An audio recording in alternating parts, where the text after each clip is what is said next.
Boa noite, pessoal, tudo bem? Como vocês estão? Como foi essa semana? Acredito que tenha sido uma semana abençoada para a glória do Senhor Jesus, e a semana que vem será melhor ainda, em nome de Jesus. Nós aqui da Novo Som, nós estamos muito felizes. Uma vitória maravilhosa, tremenda, grandiosa que Deus nos deu, que foi a vida do pastor Bento, a recuperação dele, a vitória sobre todo o coronavírus. Nós estamos muito felizes pela vitória dele, pela vitória da pastora Ângela, da família Rocha, né? Do Silas e do Paulo. Eles são essa família construída de fato na rocha. Rocha não está somente no sobrenome deles, mas está no coração deles. A vida deles é uma vida construída na rocha eterna, que os ventos podem até querer sacudir, mas a casa não cai, fica firme, né? Glória a Deus. A cada dia dessa semana que se passou aí, que o pastor Bento ficou internado, todos os dias nós nos alegrávamos mais a cada mensagem que a pastora Ângela mandava, né, com boletins médicos, cada dia falando que ele estava melhor. Nós sabemos que foi resposta das minhas orações, resposta das suas orações, resposta das orações dos familiares deles, que também conhecem o Senhor, que estavam orando, resposta dos amigos deles também, que estavam orando. Não importa a geografia que nós estamos localizados, nós somos um em Cristo. Não importa a placa que nós tenhamos de igreja que a gente vá, mas nós somos um no Senhor Jesus Cristo. E nós estávamos juntos, né? Juntos orando pela vida do pastor Bento. Eu sei que tinham muitas pessoas que nós nem conhecemos que estavam orando por ele também. E graças a Deus o Senhor ouviu as nossas orações, fez como fez lá com Pedro, que o Pedro estava preso enquanto a igreja orava, o Senhor libertou ele. Glória a Deus por essa vitória. Pastor Bento, pastora Ângela, Silas e Paulo, nós amamos vocês, e que a bênção do Senhor continue sobre a vida de vocês de uma forma tremenda, que depois dessa pandemia, desse enclausuramento que todos nós estamos passando, vocês venham vir com muitas mais, o Senhor visite vocês de uma forma sobrenatural na casa de vocês, e vocês venham sair desse momento assim de enclausuramento que todos nós estamos passando, com muitas bênçãos de Deus, e com muitos testemunhos a contar, em nome de Jesus Cristo. Glória a Deus, nós amamos vocês, que Deus abençoe. Gente, e como foi a semana de vocês? Eu acredito que tenha sido abençoada, e vocês pensaram sobre a nossa última conversa, e mais do que isso, vocês conversaram com Deus sobre a nossa última conversa? Lembra que nós falamos no domingo passado sobre idolatria? Nós falamos um pouco sobre como essa questão da idolatria pode atingir as nossas vidas, né? Então, na nossa última conversa, nós falamos sobre esse assunto que nós nomeamos ali no momento da mensagem, eu nomeei de idolatria contemporânea, né? Porque nós não estávamos falando sobre aquela idolatria do povo do povo antigo, que era o desafio da igreja primitiva, quando falava contra a idolatria, né? Que era aqueles deuses feitos de barro, de pedras preciosas e etc. Mas nós vimos como é a questão, como a idolatria nos atinge hoje em dia, através disso que nós chamamos de idolatria contemporânea, e ela impede a transformação da nossa sociedade. Então, apesar de hoje em dia poucas pessoas se prostrarem diante de deuses, desses deuses antigos, como eu falei, feitos de pedra, de madeira ou coisas semelhantes, a realidade é que todos nós possuímos um Deus. Todos nós possuímos um Deus. Até um ateu, ele possui um Deus, por incrível que pareça. Se esse Deus não for o Deus verdadeiro, que é o texto que nós trabalhamos semana passada de João 17,3, e a vida eterna é essa, que te conheçam a ti, o único Deus verdadeiro, e a Jesus Cristo, a quem enviaste. Se o meu Deus não for esse único Deus verdadeiro, então o Deus que nós temos é um Deus falso, o que faz de nós sermos um idólatra. E nós falamos também, especificamos na verdade alguns desses falsos deuses que nós podemos estar adorando, que nós possamos estar adorando, mesmo talvez que nós nem tenhamos nos dado conta. Por isso que eu pedi para você orar ao Senhor, pedir para Ele pedir para o Senhor para Ele sondar o seu coração, porque tem coisas que o Senhor tem que trazer luz, né, que nem nós estamos conseguindo enxergar. Eu acredito que a partir daí, de algumas coisas que eu especifiquei, algumas pessoas podem ter pensado que eu posso ter exagerado. Ter exagerado um pouco nas minhas colocações. Letícia, não é tão assim, não tem nada a ver, não é muito assim não. Gente, o fato é que o nosso ponto de vista, ele pode de fato divergir. Eu posso pensar uma coisa, você pode pensar outra, a depender do padrão que estamos tendo como referência. Qual padrão você está tendo como referência?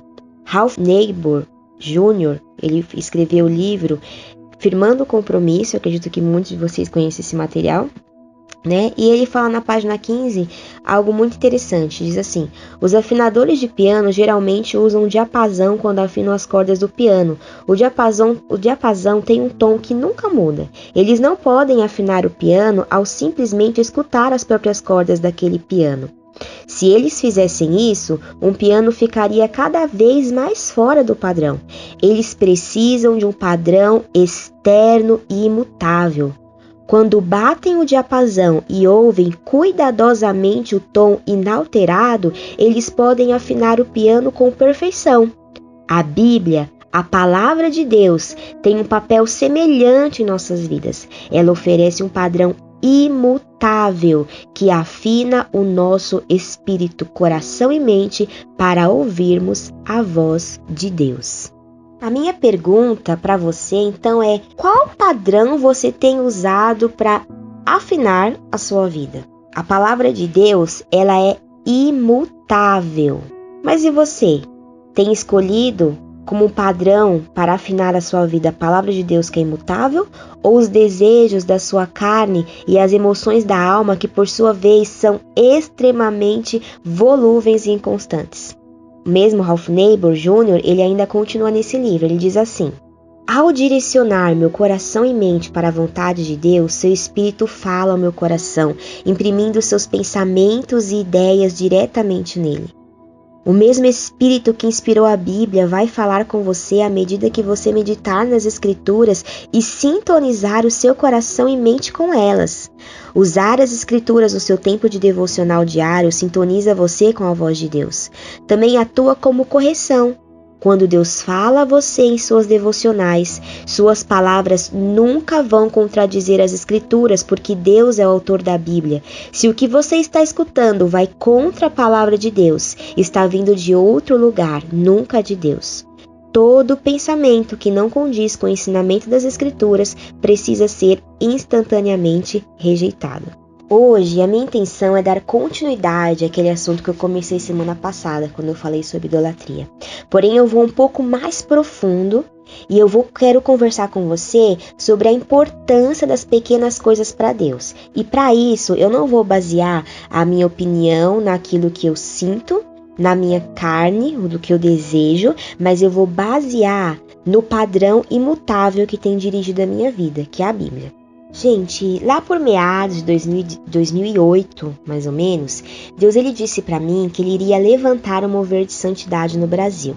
Conversei muito isso com os jovens do tempo que eu estava na igreja ali frequentando todo dia, né? Sempre todo final de semana, né? Antes de eu mudar para Florianópolis. No ano de 2013, quando a profeta Cindy Jacobs veio ao nosso país, ela veio participar de uma conferência que o Diante do Trono fez, a conferência anual do Diante do Trono, né? E ela profetizou a mesma coisa. E alguns anos depois, né? Ela falou, em 2013, ela profetizou isso. Aquilo mesmo que Deus tinha falado para mim em 2008, que o Senhor ia levantar um mover de santidade no Brasil e que a santidade ia ser moda. Nesse ano, no Descende, quem foi aí, não sei quem foi, quem participou, quem assistiu online, acredito que todos tenham visto alguma coisa pelo menos, foi citado também algo a respeito sobre o mover de santidade que está para vir sobre o Brasil. Há algum tempo também, aí já faz menos tempo, foi mais ou menos em 2018, 2019 mais ou menos, o Espírito Santo ele me visitou de uma forma assim poderosa. Um dia que eu estava orando, ele me deu uma visão. Nessa visão, eu via Jesus na eternidade e ele estava vindo voando em direção à nação brasileira. E aí, nesse momento que eu vi isso, o Senhor me disse Ele me disse que ele tinha levantado do seu trono para responder às nossas orações. Não somente as minhas, não somente as feitas no F-Hop, ou somente as orações feitas na Novo Som, mas as orações que são feitas pelo povo de Deus na nação brasileira. Ele se levantou para responder às nossas orações e ele viria visitar o Brasil com o poder do Espírito Santo, fazer realmente uma visitação poderosa do Espírito Santo sobre nós como resposta aos nossos clamores. E ele me disse ainda assim que ele estava decidido a transformar a nação brasileira e ele iria usar aqueles que estivessem na posição que ele queria. Ele falou também assim que se nós, a igreja, não ajudássemos, ainda assim ele iria transformar o Brasil. Porém, ele somente iria usar aqueles que estivessem dançando conforme a sua música. E o que vindo de Deus não é uma surpresa, não é verdade? Porque Deus não precisa de muita gente para fazer mudança, gente. Deus não precisa de muita gente para fazer milagre. Lembre-se que ele usou apenas um exército com 300 homens para destruir toda uma outra nação. Ele destruiu o império egípcio com 2 homens, que foi Moisés e Arão. E ele desmascarou os profetas de Baal com apenas um homem, que foi Elias. A verdade é que nós somos apenas meros coadjuvantes da história que ele está protagonizando. Ele é a estrela, ele é o protagonista. Neste mesmo dia também, que o Senhor estava falando comigo, ele falou uma coisa muito interessante a respeito das canções que ele entoa nos céus sobre nós. Não é aqui a minha intenção aprofundar-me nesse assunto sobre o Deus que canta, sobre as canções que o Senhor canta sobre nós. Isso você pode ler um pouco mais, se for do seu interesse, no livro de Sofonias, capítulo 3, 16 ao 17. E você pode também achar de graça na internet o livro do Charles Spurgeon. É a pregação do Charles Spurgeon, que se chama O Deus que Canta. Ele explana esse assunto sobre o Deus que canta de forma magnífica. Depois, se for do seu interesse, você pode procurar. Então, o Senhor me disse que muitas vezes, quando ele começa a cantar canções sobre a terra, ele também inspira os seus cantores, os seus músicos, os seus compositores para que componham o que ele está cantando. Para quê? Para que a sua noiva, para que nós que estamos aqui na terra comecemos a cantar no plano material, no reino físico, aquilo que Deus já está cantando no mundo espiritual. Aqui é a realidade do céu, que é a vontade perfeita de Deus. E essa vontade perfeita se manifesta na terra. Mas olha bem, eu não estou falando aqui daqueles hits que o pessoal faz para ganhar dinheiro, com a pura intenção de ganhar dinheiro, né? Hit gospel para ganhar dinheiro, fama. Não tô falando disso. Eu tô falando daquelas canções compostas, tocadas e cantadas por pessoas que de fato vivem no lugar secreto, que adoram por amor, como diz a palavra, em espírito e em verdade. São essas pessoas e somente essas pessoas que podem ouvir o som que vem do céu. Mas voltando às canções, isso aconteceu várias vezes sobre a Terra, eu vou te falar 2 delas. Por exemplo, foi no começo do ano 2000, do começo do milênio, quando explodiu no Brasil a música Preciso de Ti. Ela explodiu. Naquela época, o Senhor queria gerar, na verdade, nós, a igreja, um verdadeiro clamor por arrependimento.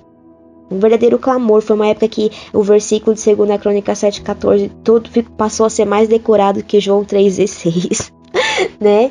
E realmente o Senhor levantou um espírito de clamor, de misericórdia, de arrependimento sobre o Brasil, de norte a sul do Brasil. Até que não era cristão conhecia a música Preciso de Ti. Isso lá na época dos anos 2000, 2005, né? Todo mundo conhecia. E na época que Deus trouxe para mim essa revelação, que foi mais ou menos lá 2018, né? A canção que tinha acabado de explodir no universo gospel foi aquela música Ousado Amor. Acredito que todo mundo conhece, porque é uma música que ficou muito famosa, né? Aquela música: O impressionante, infinito e ousado amor de Deus. Essa música, ela é muito linda e realmente ela é uma revelação do coração do Pai para a humanidade.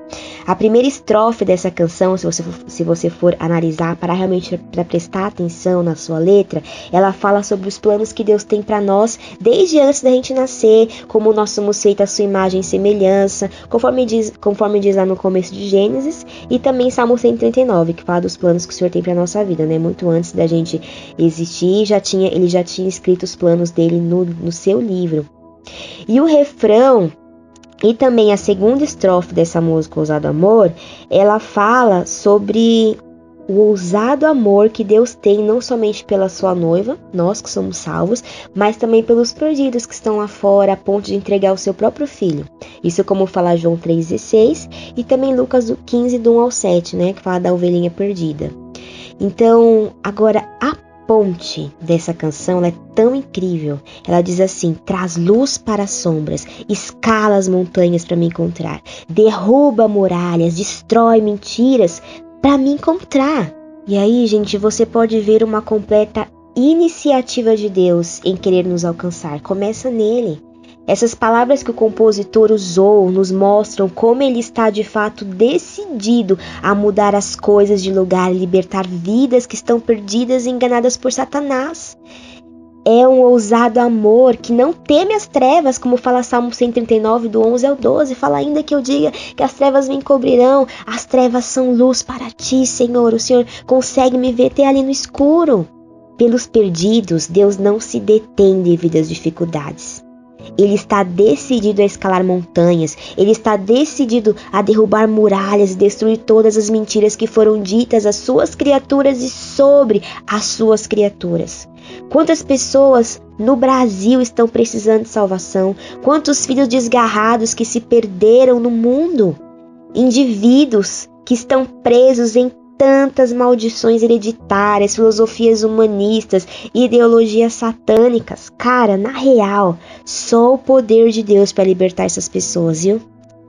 No entanto, gente, o foco da situação não está no tamanho do gigante, mas sim no poder do Deus das pessoas que manejam a pedrinha. Deus, ele está cantando liberdade sobre o Brasil.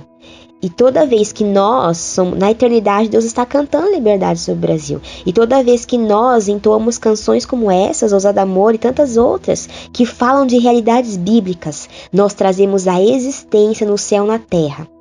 Há poder em nossas palavras, mesmo as cantadas. Há poder em nossas palavras. O ponto é esse, gente. Deus está decidido a transformar o Brasil. Foi o que ele falou pra mim. Eu tô decidido a transformar o Brasil, Letícia. E eu vou fazer isso com a ajuda de vocês ou sem a ajuda de vocês. Eu vou escalar montanhas, destruir barreiras. Eu vou acabar com as mentiras para encontrar os perdidos. Eu vou mudar essa nação. No entanto, se nós queremos participar do que ele fará na Terra depois dessa pandemia, se desejamos de fato viver uma vida para a qual vale a pena ser vivida mesmo, sabe? E isso só ocorre, essa vida só pode ser vivida, só vale realmente a pena ser vivida quando estamos no centro da boa vontade de Deus. Nós precisamos jogar o jogo conforme as regras dele, conforme as suas regras, não conforme as nossas. Vamos ver o que está escrito em Apocalipse 19. Nós vamos ler o capítulo 19 de Apocalipse, do 11 até o 14, tá bom? Vamos lá? Vi os céus abertos e diante de mim um cavalo branco, cujo cavaleiro se chama Fiel e Verdadeiro. Ele julga e guerreia com justiça. Seus olhos são como chamas de fogo, em sua cabeça há muitas coroas e um nome que só ele conhece e ninguém mais.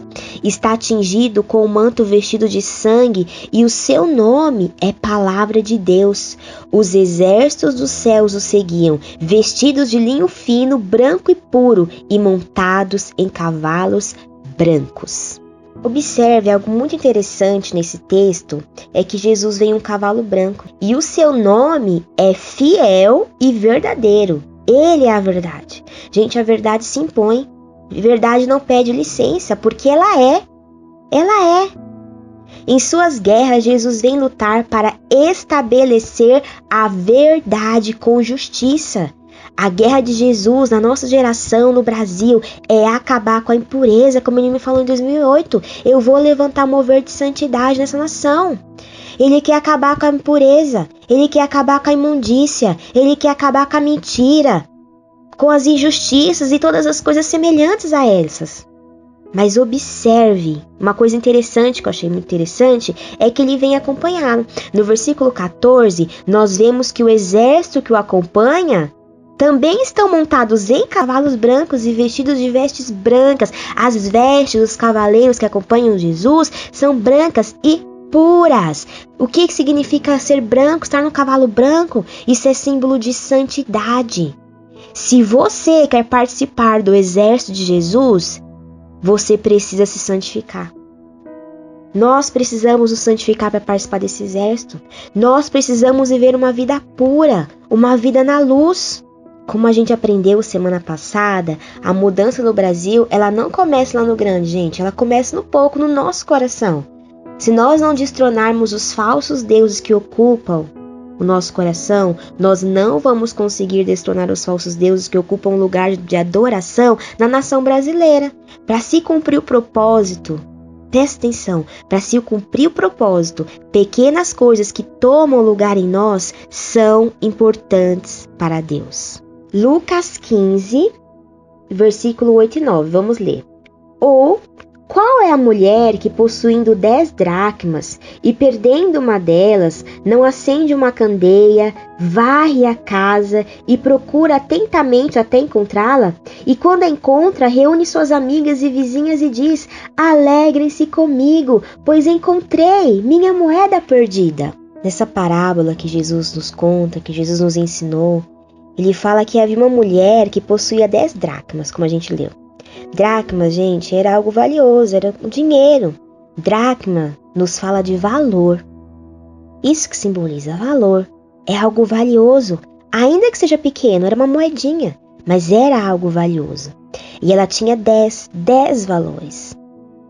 Até um determinado momento, a Bíblia não nos fala o que de fato ocorreu, qual situação que ela possa ter vivido dentro da casa dela, que ela deixou cair essa dracma, que pode ter ocasionado a perca desse valor. Às vezes você nem sabe, talvez, o que aconteceu na sua vida que fez você perder algum valor. O que possa ter acontecido na sua vida que fez você perder a única e pequena dracma, um único e pequeno valor. Mas, gente, ela ainda possuía 9 dracmas, 9 valores. Por que se importar com apenas um que se perdeu? Qual a diferença? Mas não foi isso que ela pensou. Por quê? Aquela mulher sabia que aquela dracma, aquele valor, por menor que ele fosse, era importante para completar o chamado, o propósito da sua vida. Então, o que ela fez? A palavra continua nos dizendo que a primeira coisa que ela fez foi acender uma lâmpada. Ela acendeu, ela perdeu aquela dracma, aquele valor, ela acendeu a lâmpada. A lâmpada na Bíblia é o simbolismo da palavra de Deus. Salmos fala que a palavra de Deus é luz para os nossos caminhos, lâmpada para os nossos passos, para os nossos pés. Quando aquela mulher acendeu a lâmpada, ela viu que havia sujeira dentro da casa. Então, para achar a dracma, ela tinha que limpar. Ela sabia que precisava fazer uma faxina, limpar tudo. Então, atentamente, ela procurou de novo aquela dracma, aquele valor que se havia perdido.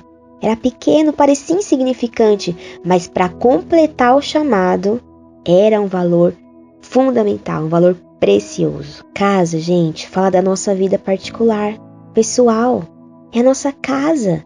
E também da nossa família, fala da nossa vida individual, como nós falamos semana passada, fala da nossa vida individual e fala da nossa vida como família.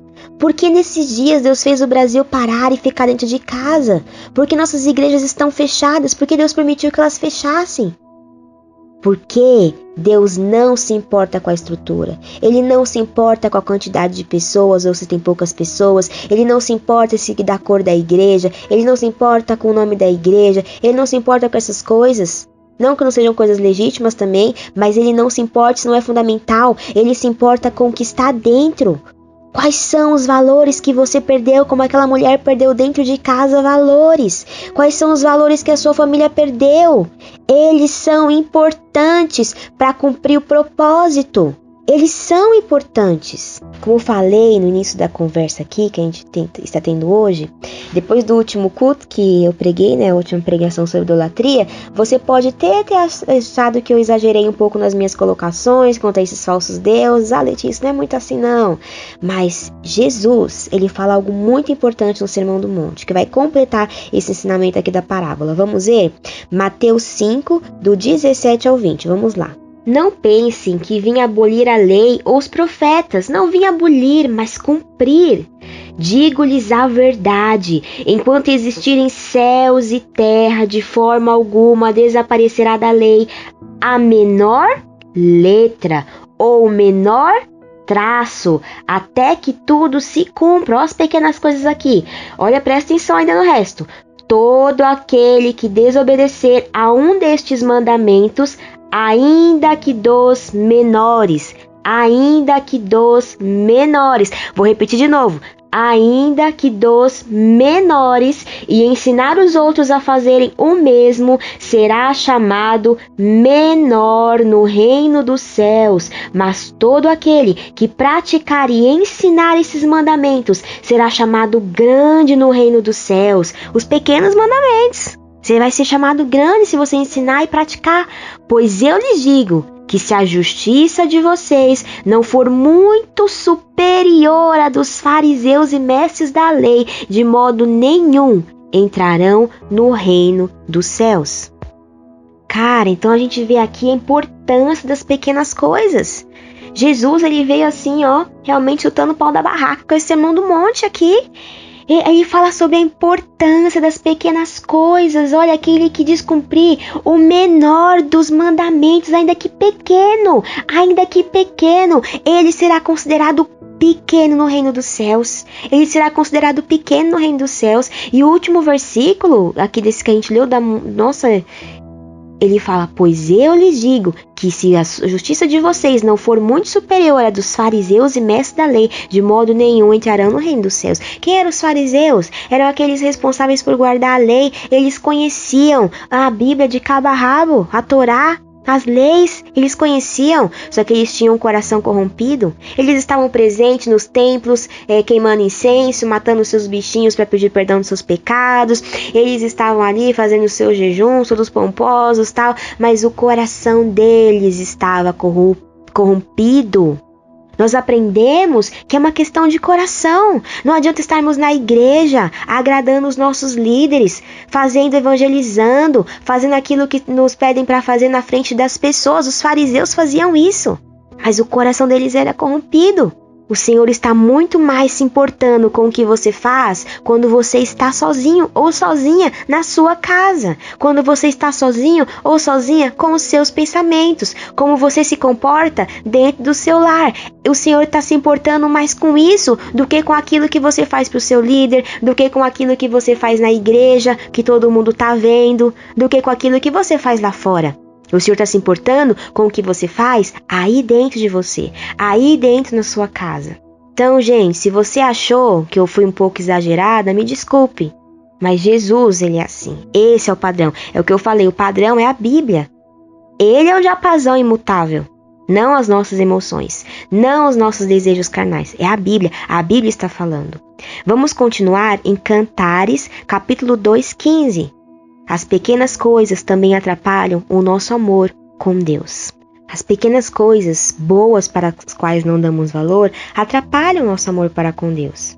E as pequenas coisas ruins para as quais damos valor e praticamos achando que não tem nada a ver, também atrapalham, né? Romanos 2,15 diz assim, apanhe para nós as raposas, as raposinhas que estragam as vinhas, pois as nossas vinhas estão floridas. As vinhas, elas falam da aliança com Deus. E diz a Bíblia aqui que as raposinhas, elas estragam as pequenas coisas. Ninguém cai de um dia para o outro, gente. Tem uma música do Casting Crowds que fala It's Slow Fade, que fala que o pecado não acontece do dia para a noite, é gradual. Aos poucos você vai cedendo. Pouquinho de pouquinho. E aí, de repente, cometeu aquele pecadão. Mas não começou no pecadão. Começa no pouquinho. São as pequenas coisas, os pequenos valores que você vai perdendo dentro de casa, dentro de si. Não perde lá fora. Aí eu deixei uma lição de casa para você, né? Para nós, porque eu também estou fazendo isso. Quais os outros deuses você tem adorado no lugar do Deus verdadeiro? Quais outros deuses você tem permitido, talvez como pai de família, como mãe de família, você tem permitido que entre na sua casa? Lembre-se, queridos, que vocês são luz do mundo. Nós somos luz do mundo. Tudo que for trevas não tem a ver com você, não tem a ver comigo, não tem a ver com a Novo Sol, não tem a ver conosco. Como nós lemos semana passada, também o Sermão do Monte fala que nós somos o sal da terra e nós somos a luz do mundo. Mas se essa luz não brilha, mas se esse sal for sujo, nossa, como será? Isaías 60, capítulo 1 também diz: levante-se, refugia, porque chegou a sua luz e a glória do Senhor raia sobre você. Olhe, a escuridão cobre a terra, densas trevas envolvem os povos, mas sobre você raia o Senhor e sobre você se vê a sua glória. As nações virão à sua luz e os reis ao fulgor do seu alvorecer. Isaías 60, do 1 até o 3. Então, sobre nós está a luz do Senhor, sobre nós tem que raiar a luz do Senhor. Então, gente, para saber se você está nas trevas é super fácil. Acenda a luz. Acenda a luz como aquela mulher fez as dracmas, ela acendeu a luz. Existe algo que você faz ou fala que te traria vergonha caso as pessoas soubessem? As pessoas lá de fora, os seus líderes, as pessoas lá de fora que não estão na sua família, elas podem saber, seu patrão, seus vizinhos, seus familiares, sei lá, elas podem saber algo que você faz? O que você faz dentro de casa? Como você trata a sua esposa, como você trata o seu esposo, como você trata os seus filhos, como você trata os seus pais, como você trata os seus relacionamentos. Existe algo que você faz que as pessoas não podem saber? E quando você está sozinho, quando ninguém está vendo? Existe algo que você faz que se as pessoas soubessem você teria vergonha? Então aí tem trevas. Preste atenção, vamos ver o que diz 2 Timóteo 2,15. Diz assim: procure apresentar-se a Deus aprovado, como obreiro que não tem do que se envergonhar e que maneja corretamente a palavra da verdade. Nós temos que nos apresentar diante de Deus como obreiros que não tem do que se envergonhar. Se você está tendo algo do que se envergonhar, então tem trevas aí. Olha só o que diz João 3, do 19 até o 21.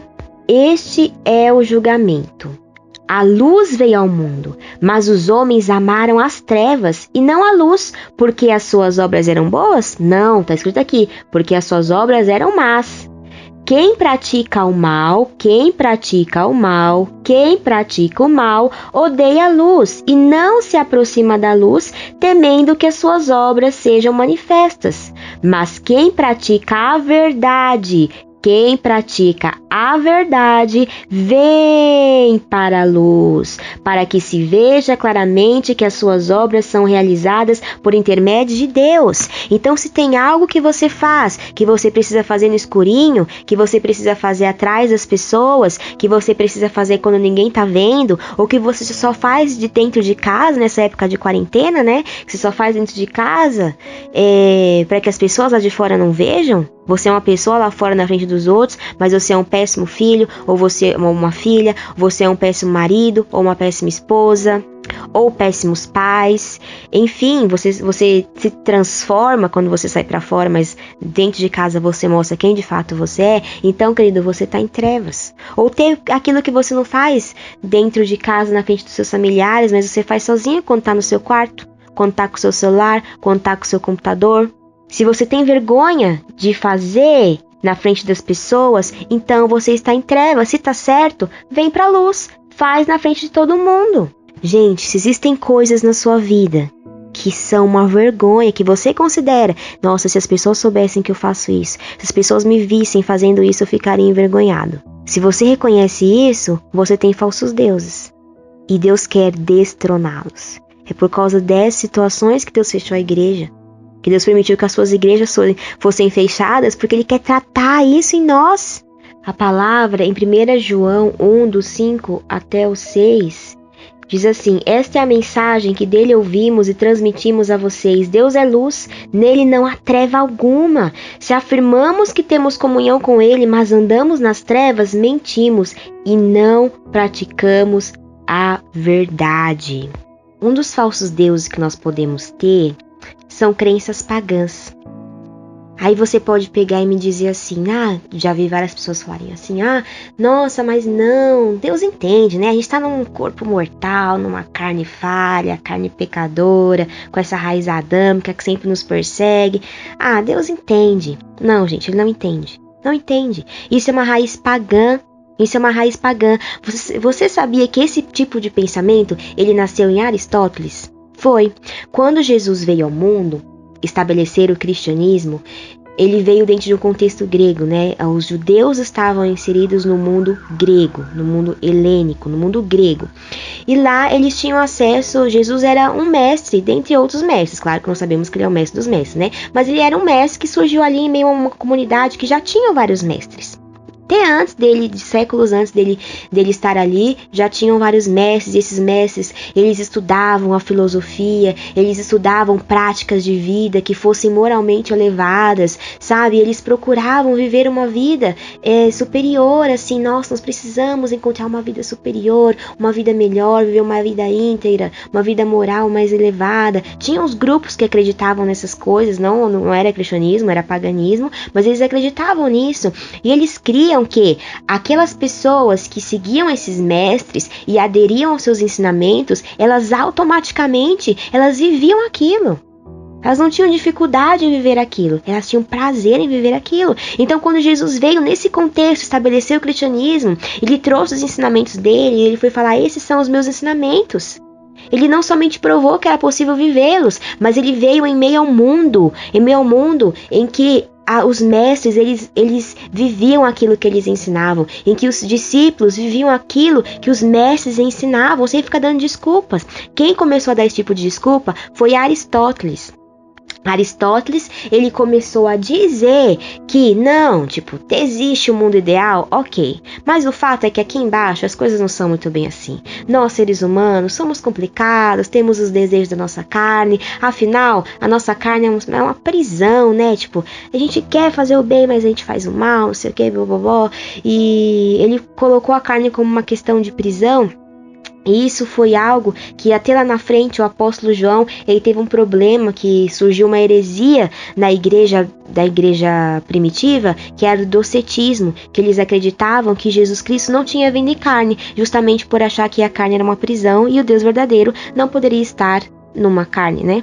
Então, só que se Jesus não veio em carne, então nós estamos ferrados, porque a morte dele não valeu nada, né? Então, nós estamos lascados. Então, o apóstolo João, ele luta contra isso, falando que isso é o espírito do anticristo. Então, quando você está falando que não, tudo bem, Deus ele entende, né? Deus, ele entende. Cara, isso é um conceito pagão, é um conceito aristotélico. Se você escolheu seguir Jesus como seu mestre, você tem que viver integralmente tudo aquilo que ele falou. Jesus morreu e ressuscitou, mas antes ele viveu uma vida íntegra, sim, 100% Deus, mas 100% homem. Ele passou pelas mesmas tentações que eu e você, e ele não pecou. Nós também somos capazes de passar por essa vida, buscando a cada dia mais uma vida de santidade, sem essas desculpinhas fuleiras, falando que Deus entende, porque ele não entende. E aí nós temos muitas pessoas, por exemplo, que falam palavrão. São falsos deuses, gente. Como podemos ter uma boca que louva ao Senhor e que falam palavrão? Eu tinha uma amiga, cara, que ela é cristã, é levita, e ela falava palavrão, sabe? Eu falava pra ela, você não tem vergonha na sua cara, não? Como pode você louvar o Senhor lá no palco e você falar palavrão aqui embaixo? Mesma boca que louva o Senhor não pode ser a boca que fala a palavra torpe. Aí ela falava pra mim, desculpa, né? Vem cá, desculpa aristotélica. Ai, mas eu fico com raiva. Eu falei, querida, eu não sou de pedra. Eu sou de carne e osso como você. Eu tenho raiva e muita raiva às vezes, muita raiva mesmo. Mas não vem nenhuma palavra torpe na minha mente pra me falar. Eu fico com raiva e tal, mas não vem palavras sujas, palavras imundas. Aqui a palavra diz, em Efésios 4, versículo 29, nenhuma palavra torpe saia da boca de vocês, mas apenas a que for útil para edificar os outros conforme a necessidade, para que conceda graça aos que ouvem. Na versão em espanhol, fala palavras obscenas, que já ouvi gente falar que palavras torpes não é palavrão. Aqui na versão em espanhol tá palavras obscenas, traduzindo para o português literalmente, né? Palavras obscenas. Palavras obscenas, nós não podemos falar palavras obscenas, palavrão, isso é um falso Deus. Gente, toma vergonha na sua cara, em nome do Senhor Jesus Cristo. Quem não fala palavrão não precisa ficar se encaixando nisso, né? Para quem a carapuça serviu. Pelo amor de Deus. Colossenses 3,8 diz, mas agora despojai-vos também de tudo, da ira, da cólera, da malícia, da maledicência, das palavras torpes da vossa boca. Colossenses 3,8. Outro ponto, gente, é a pornografia. Nós precisamos parar de ignorar o elefante na sala. Você sabia que diariamente são acessados em torno de 100 milhões de páginas com conteúdos pornográficos diariamente? Somente nos Estados Unidos, 11 mil filmes pornográficos são lançados por ano. Pasmem, 11 mil filmes pornográficos. Em 2017, o site Pornhub foi a 38ª página mais acessada do mundo. Um site pornográfico recebeu 81 milhões de visitantes por dia. A pornografia, ela afeta muitos cristãos, pensa que não, ela afeta. Porém, a proposta de satisfação imediata, ela vem acompanhada de consequências psicológicas, consequências morais, físicas e espirituais. E cara, isso é forte, mas se você vê pornografia, ou mulher também, você é um assassino.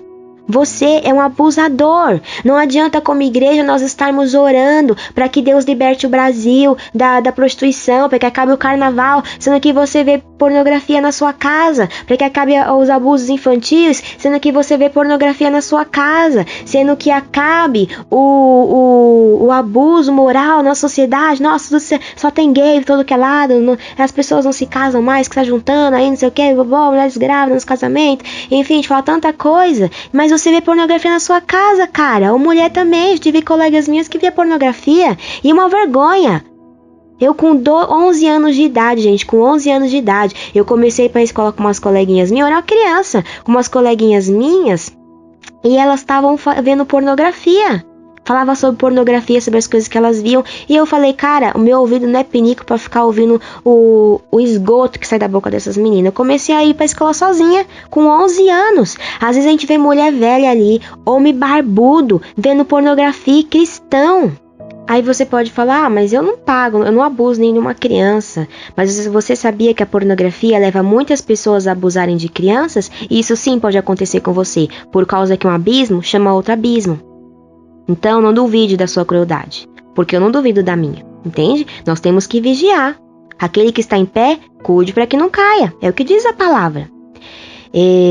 Você sabia que por mais que você não pague algo, você não pague uma revista pornográfica para chegar na sua casa, ou você não pague um site pornográfico para você ter acesso, que muitas pessoas pagam, mesmo cristãos, mas caso não seja o seu caso, você não pague, você sabia que só de você acessar as visualizações do YouTube para ver pornografia, ou no Instagram, você está dando visualizações e tem gente lá do outro lado ganhando dinheiro, que está escravizando mulheres que estão presas na prostituição ainda no nosso Brasil, e a culpa é sua?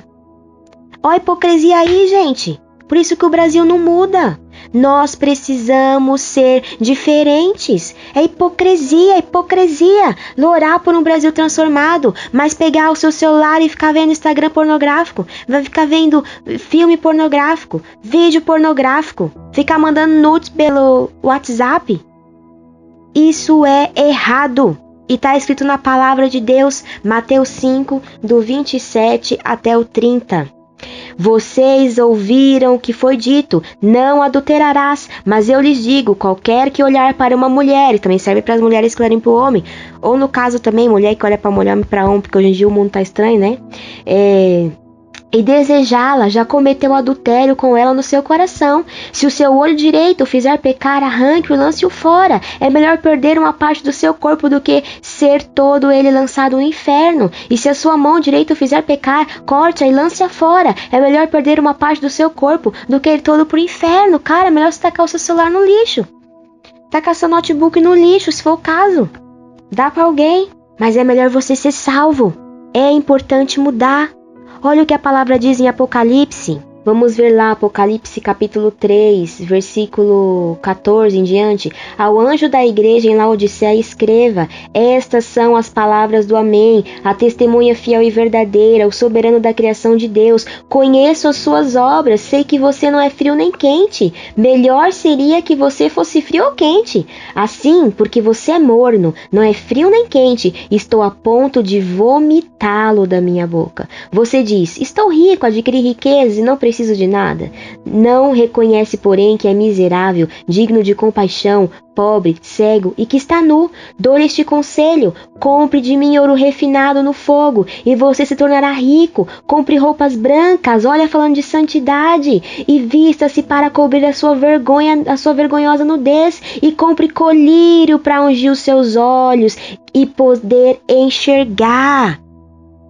Colírio, meus irmãos, o que os nossos olhos estão vendo? A palavra diz que nós hoje vemos como espelho, mas um dia o veremos face a face e seremos como ele é.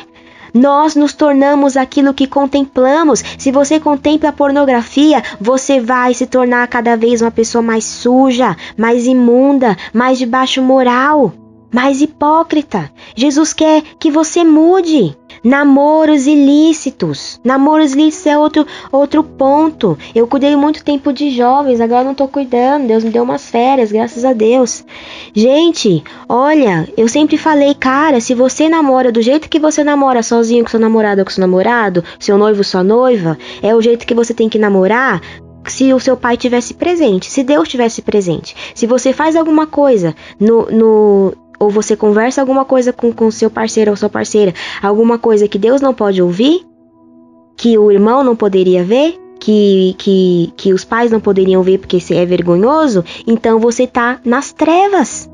Você está nas trevas. Jesus Cristo pode participar do seu namoro?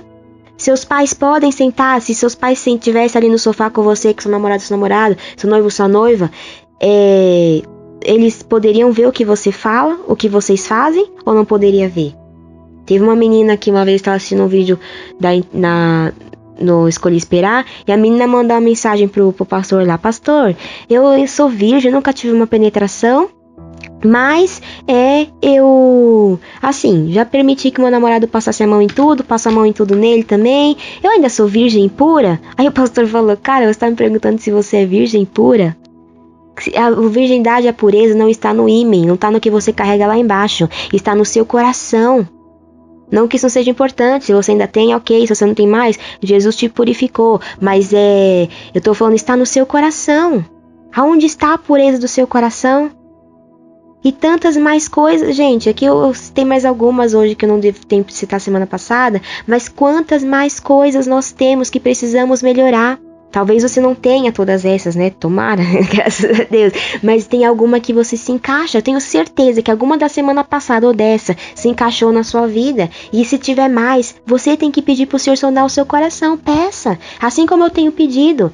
Eu gostaria que as minhas palavras fossem melhores. Fossem mais brandas, né? Mas eu quero usar aqui a palavra do C.S. Lewis, que diz assim, no livro Cristianismo Puro e Simples, tem um trechinho que ele fala algo bem interessante. Gostaria de poder dizer algo mais agradável, mas devo falar o que penso ser a verdade. É claro que concordo que a religião cristã é, no longo prazo, algo que confere um consolo inexplicável. Mas ela não começa pelo consolo, e sim com a consternação que tenho descrito. E não adianta de nada tentar obter este consolo sem antes passar por tal desalento e consternação. Na realidade, o consolo é algo que você não consegue alcançar quando está buscando-o diretamente. Se você sair em busca da verdade, você poderá encontrar o consolo no final. Se sair em busca do consolo, não alcançará nem o consolo, nem a verdade. Apenas conversa mole e ilusões para começo de conversa, as quais acabarão em desespero. A palavra de Deus em João 17:17 diz que a santificação na verdade. Oração de Jesus, João 17:17, santifica-os na verdade, a tua palavra é a verdade. Aqui o que C.S. Lewis quis dizer, ele falou, cara, eu gostaria de falar algo mais agradável para vocês, mas eu devo falar a verdade. É fato que eu concordo que a religião cristã, a longo prazo, ela é algo que vai te trazer muito prazer, vai te trazer muita alegria. Mas ela não começa pelo consolo. Jesus falou, aquele que quiser me seguir, negue-se a si mesmo. E o ato de negar-se é morte, morte para si mesmo, para o seu eu, para suas vontades, seus desejos. E isso não traz consolo, traz consternação, traz um desconforto. E não adianta nada tentar obter a satisfação que você consegue só no final, conseguir o consolo, a paz do seu espírito, sem antes passar primeiro pela morte, pela cruz, pela consternação. Se você ficar, tem gente que eu vejo cristão, gente, pelo amor, cristão velho na fé, que fica falando, cara, não, a prova é que eu tenho paz no meu coração. Cara, se você é a paz na minha alma, se eu tiver paz na minha alma, cara, por enquanto que você ficar preso na paz da sua alma, o diabo vai te derrotar. Quando você levar ele para o reino da fé, você derrota ele. Aí o C.S. Lewis continua, na realidade o consolo, essa paz na alma que você busca, é algo que você não consegue alcançar quando está buscando diretamente. Se você sair em busca da verdade, não da mentira, da verdade, que é Jesus, vai sim encontrar consolo no final, porque o Senhor promete nos dar o fim que nós desejamos. Mas se sair em busca dessa paz, da paz da sua alma, você não alcançará a paz na sua alma e nem a verdade. Você vai apenas alcançar uma conversa mole, mas é tudo baseado em ilusão, e depois você vai encontrar desespero. Gente, como a gente aprendeu semana passada, se nós queremos ver a mudança do Brasil, essa mudança tem que começar em nós. E você não adianta orar pelo Brasil, sendo que você não muda. Isso é ser um infiel. Não é ser um patriota, é ser alguém que não ama o seu país, que não ama a sua gente, que não ama o próximo. Porque os nossos vícios privados, eles têm consequências públicas. Por mais que possamos acreditar que determinadas infidelidades que a gente tem a Deus são experimentadas somente em nossa vida privada, só eu vou pagar por isso. Não, elas sempre vão refletir no público, vão refletir na sua família, vão refletir no seu futuro, vão refletir na sua sociedade. Inclusive, a fé cristã, ela é um convite para que a gente não viva mais debaixo de dois juízos distintos, mas a gente experimente uma vida coerente, dentro e fora das 4 partes da nossa intimidade. Isso faz com que nossas expectativas sejam depositadas sobre os discípulos de Jesus, somente em Jesus. Espera-se, gente, que quem fale a verdade faça isso em casa, sozinho, com a sua família e também na rua. Não é aceitável, meu povo, que os membros das igrejas, eles sejam cristãos maravilhosos lá na igreja, no Connect, na hora do louvor, na paz do Senhor, no final do culto, mas monstros em seu ambiente profissional, como você é também como funcionário na sua empresa ou na sua família. Imitar Cristo significa ser coerente. Coerente, meu povo, coerente. Nós não podemos nos esquecer que Deus nos deu os seus mandamentos para eles serem vividos de modo privado e também na nossa intimidade. A autoridade de Deus, ela deve controlar toda a nossa vida, cada centímetro da realidade. De Gênesis a Apocalipse, os cristãos são desafiados a obedecer o senhorio de Cristo em todos os âmbitos da sua vida. Nós recebemos, foi uma ordem criacional, foi na criação, o Senhor nos deu a ordem de sujeitarmos a terra e dominarmos toda a natureza com a santidade do Senhor.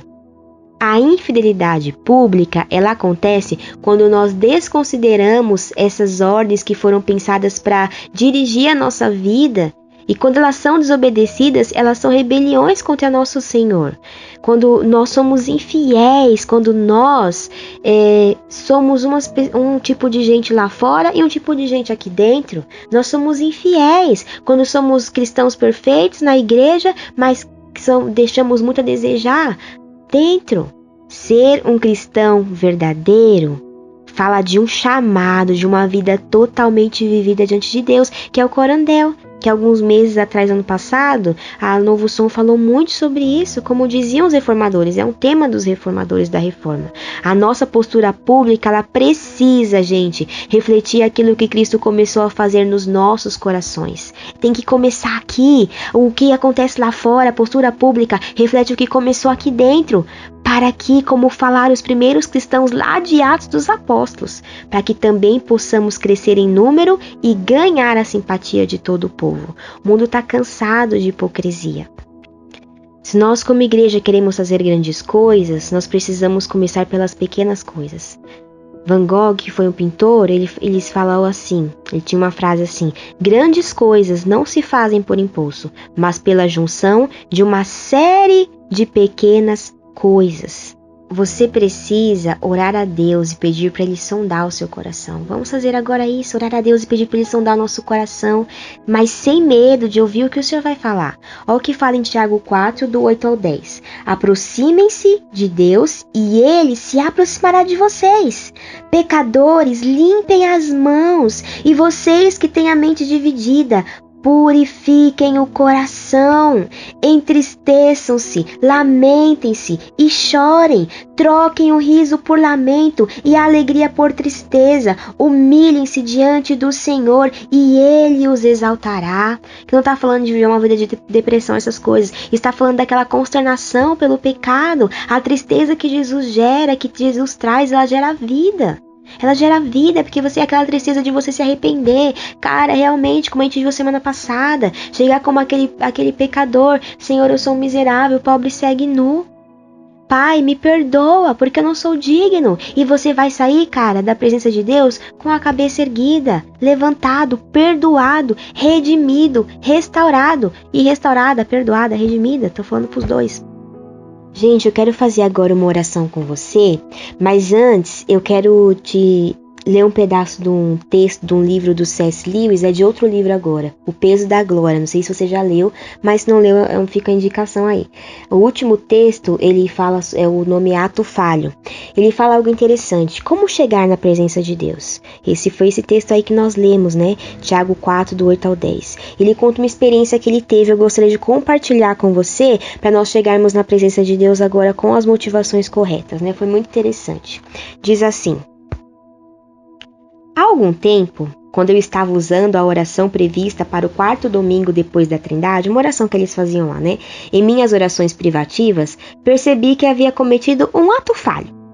Embora minha intenção fosse a de orar para ter força para passar pelas provações temporais, que eu, finalmente, não perdesse as dádivas eternas. Achei que tivesse orado para que eu passasse pelas coisas eternas, de modo que eu, finalmente, não perdesse as coisas temporais.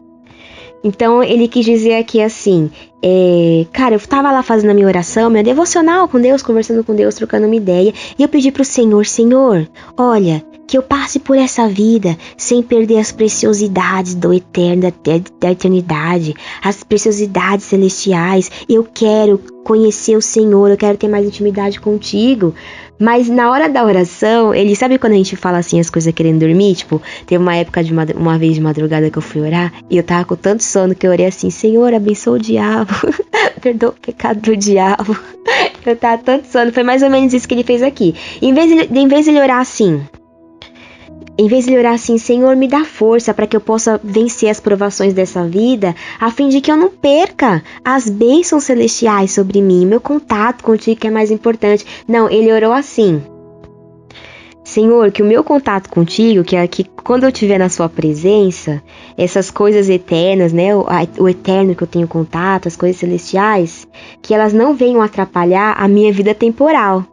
E aí ele começou a pensar: cara, eu sei que foi um ato falho que eu tive, que é até o nome do texto, ato falho, né? Eu falei sem pensar, mas depois eu comecei a refletir um pouco, que na verdade, de fato, embora eu tenha falado sem pensar, era isso que no fundo estava no meu coração. Ele continua: queria dizer esse tipo de coisa. Faço minhas orações, leio o livro devocional, preparo-me para ou recebo a ceia do Senhor, mas enquanto faço essas coisas, né, de buscar a Deus, existe, por assim dizer, uma voz dentro de mim me exortando para ter cuidado. Ela me diz para ser cuidadoso, para manter a cabeça no lugar, não vai muito fundo não. Para não ir muito longe, não queimar nos barcos. Entro na presença de Deus com grande temor, para que nada aconteça a mim neste momento que seja intolerável demais quando eu voltar à minha vida normal. Não quero que nada me aconteça quando eu estiver diante do altar de Deus, que venha a se tornar uma cobrança muito grande depois. seria muito desagradável. Então, sabe quando a gente entra na presença de Deus, tipo, cara, eu vou entrar na presença de Deus que eu sei que eu tenho que entrar, mas Deus, não fala muito não. Tipo, você pede pra Deus colocar luz na sua casa, como fez a mulher, a dracma perdida, mas você fica com medo do que você vai encontrar ali. E, cara, e como isso vai mudar depois daqui? Depois eu vou ter que deixar aquele pecado. É melhor eu não citar sobre esse pecado. Depois eu vou saber que sim, ele falou, eu sei que ele vai ouvir. E eu vou saber que ele falou e ele vai saber que sim, eu ouvi e entendi que eu tinha que mudar, que eu tinha que passar por aquela cruz. C.S. Lewis falou isso. Muitas vezes nós chegamos na presença de Deus assim. Nós queremos, não queremos que ele fale demais. Fale somente o pouco necessário. Eu não vou me entregar por completo. Porque eu não quero que a minha vida devocional, a minha vida espiritual atrapalhe a minha vida material, a minha vida física. Eu não quero que atrapalhe. Então, nós vamos entrar agora na presença de Deus e depois você vai fazer isso na sua casa durante a semana, durante o resto dessa pandemia. Você tem esse tempo aí que Deus deu a mim e a você para nós conversarmos com Deus sobre as mudanças que tem que ter no nosso coração, como é o tema aqui da Novo Som nessa estação. Guerra é tempo de paz. Tempo de guerra é tempo de paz, e nós temos que fazer guerra contra os falsos deuses que estão no nosso coração, mas para destroná-los, gente, vai doer, vai ter que ter choro, como fala ali Tiago. Arrependei-vos, lamentai, chorai, converta-se o vosso riso em pranto e a vossa alegria em tristeza. Humilhai-vos diante da potente mão de Deus, e ele vos exaltará. Chegai diante do Senhor como aquele pecador miserável. Senhor Jesus, me perdoa, porque eu não posso sem o Senhor, e estar com o ouvido atento, não fazer como C.S. Lewis aqui, nesse ato falho. Senhor, ó, cuidado com o que o Senhor vai falar, porque eu não quero mudar minha vida aqui embaixo não, viu? Então eu não vou ter, quando o Senhor começar a falar algo que eu não tô querendo ouvir, eu vou só colocar a mão no ouvido e falar lá, não tô ouvindo nada. Não, entra realmente para rasgar o coração, meu querido, minha querida, entra para rasgar o coração na presença de Deus. Vamos abrir o nosso coração e deixar o Senhor falar o que Ele quer dizer. O Senhor nos fez parar tudo para ouvir a sua voz. Você vai dar ouvidos para o que Ele está falando? Feche os seus olhos, coloque o seu coração na presença de Deus e vamos orar ao Senhor.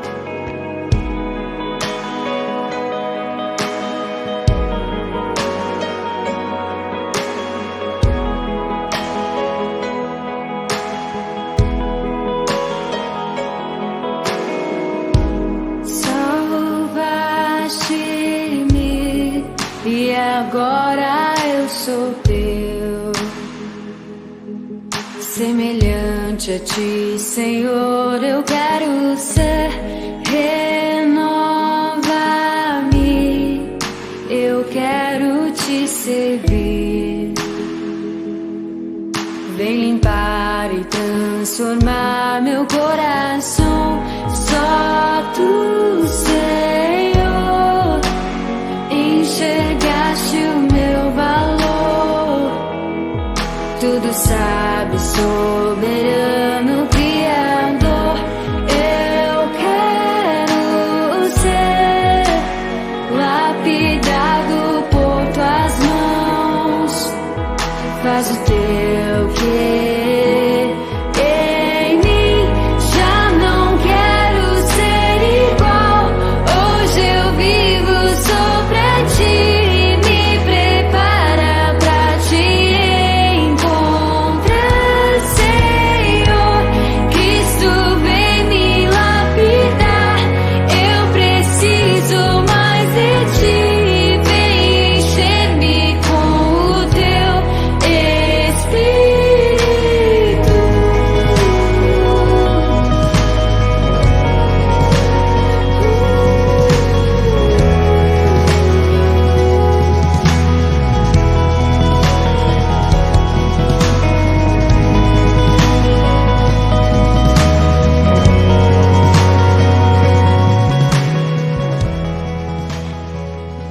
Ó Senhor Jesus Cristo, nós estamos aqui diante de Ti, Pai, nessa noite. Pai, nós não viemos diante de Ti com os nossos narizes empinados, mas nós viemos diante de Ti, Senhor, com a nossa cabeça baixa, com o nosso coração humilhado, nos humilhar diante de Ti, Senhor, e pedir perdão como igreja. Peço perdão como pessoa, peço perdão como pai de uma família, peço perdão como mãe de uma família, peço perdão como esposa, peço perdão como esposo, peço perdão como filho.